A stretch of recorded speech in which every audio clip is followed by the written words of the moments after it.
nó rồi mua xe giờ lò review ở ta cái chua nó vậy xử lý trắng được nó là chuyện này do cái số người ta sẽ tận nó là chuyện này do MC người ta cái số chuyện này nó nếu dùng có cơ nó thứ vật chua ở phần ngũ trí đó máy lát súp ở phần ngũ trí đó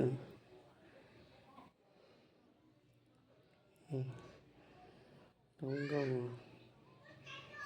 công của công Discovery B lúc có không lấy oi công Discovery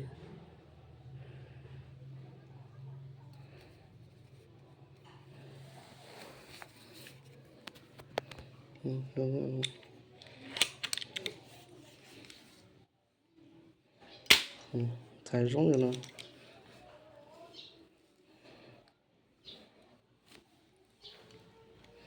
nó chỉ có tao kẹp xiển tao này tao kẹp xiển hồ tí xí đó không sụp như vậy nó không gấu vậy nó rồi bây giờ là tiêu tiền nhẹ thế sao tao nó là nút tao nữa một phong sa này sẽ đỡ tiền nhẹ giờ rồi tao nó hồ xí gì nên làm gió ở trên nó tao sẽ mua lá rồi tao nào tao nó hồ xí chia rồi gấu nó nữa nó lên đi tránh nó chỉ này giờ ta MC ở phần ngũ trí máy lát súp ra con bây giờ con Discovery bé lúc nó cho ó vậy con cho kẹp xiển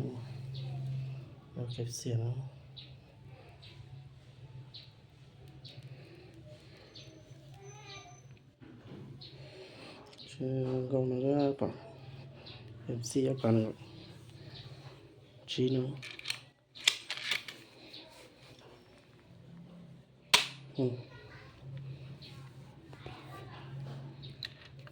đó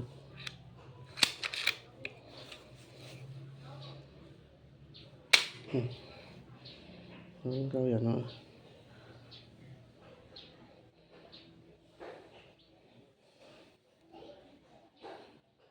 như thế hơn nhiều thiết là nó tao chơi chán nó một con sao sẽ đều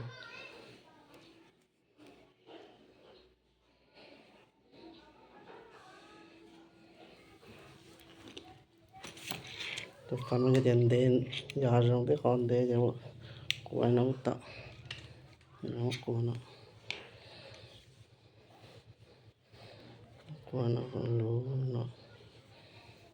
từ chắc khi sống nó là cái của tới vậy của kia nó của nó về rồi lú nó còn nó to nó ít tới vậy hạt cho nó sẽ tuồng nữa nó ra một lấy hạt rong xi cái này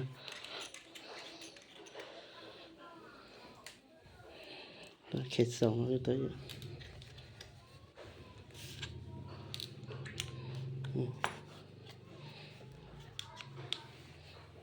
không có gì